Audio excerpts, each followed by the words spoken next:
अगस्त ऋषि समुद्र को निगल जाते हैं देवताओं के कारण। तो आओ शुरू करते हैं इस कहानी को। यह कहानी कुछ यहाँ से प्रारंभ होती है कि वृत्तासुर नाम का एक असुर होता है, उसे कोई भी अस्त्र शस्त्र नहीं मार सकता।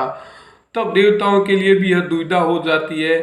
तब भगवान ने दधीच ऋषि की अस्थियों से उसका एक वज्र अस्त्र बनाते हैं और इंद्र देवता को वो प्रदान करते हैं, और इंद्र देवता उस वृत्तासुर असुर पर फेंकते हैं। फेंकते ही वृत्तासुर की मृत्यु हो जाती है। तो कुछ उस वृत्तासुर के साथ असुर होते हैं, वह डर के मारे समुद्र में छुप जाते हैं। अब इस कहानी का मूड यहाँ से है, जब वह जो समुद्र में छुपे रहते हैं वह दिन को ऐसी योजना बनाते हैं कि जो भी इस धरती पर धर्म फैला रहा है हम उसी को मारेंगे, जिससे इस धरती पर पाप फैल जाएगा। तब वह रात को असुर आते हैं बाहर और साधु संत ब्राह्मणों को मार कर खा के वापस समुद्र में चले जाते हैं। तब कुछ समय बाद में ऐसा भय उत्पन्न धरती पर हो जाता है। फिर देवताओं को मालूम चलता है। तब देवताओं के लिए भी यह दुविधा हो जाती है, क्योंकि वो रात को निकलते हैं और फिर वापस रात को चले जाते हैं, और दिन में वह समुद्र के अंदर ऐसी योजना बनाते रहते हैं, क्योंकि वह जल जीव बन जाते हैं। मगरमच्छ, मछली जो भी है, तो ऐसे जीव बनाकर वह रहते हैं। तब देवताओं के लिए भी यह एक भयभीत उत्पन्न हो जाता है। तब वह देवता सारे भगवान विष्णु के पास जाते हैं और भगवान विष्णु को असुरों के बारे में यह बात बताते हैं कि असुर है वह समुद्र में छुपे हैं और रात को बाहर आते हैं और ब्राह्मण साधु संतों को मारकर वापस समुद्र में छुप जाते हैं। उनको मारना मुश्किल हो गया है। तब भगवान विष्णु देवताओं को आश्वासन देते हैं कि आप अगस्त ऋषि के पास जाइए।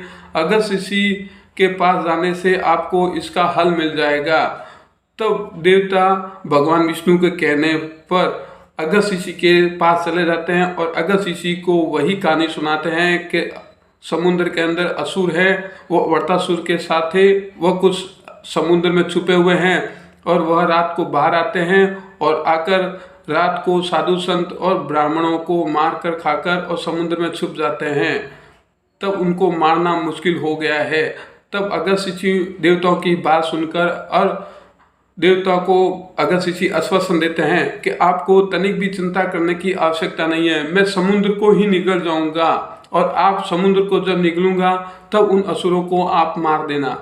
तब देवता भी भयभीत हो जाते हैं, क्योंकि ऐसा कोई ऋषि ही नहीं हुआ कि समुद्र को निगल जाए। कभी इन देवताओं ने ऐसा देखा ही नहीं। तो वह चकित भी और भयभीत भी हो जाते हैं। लेकिन अगस्त ऋषि थे, उनकी बात मानकर देवता चले जाते हैं और अगले दिन अगस्त ऋषि समुद्र के समीप जाते हैं और देखते ही देखते कुछ समय में समुद्र को सारा निगल जाते हैं। तब देवता भी भयभीत और चकित हो जाते हैं, क्योंकि ऐसा कोई ऋषि नहीं आया था कि समुद्र को निगल जाए।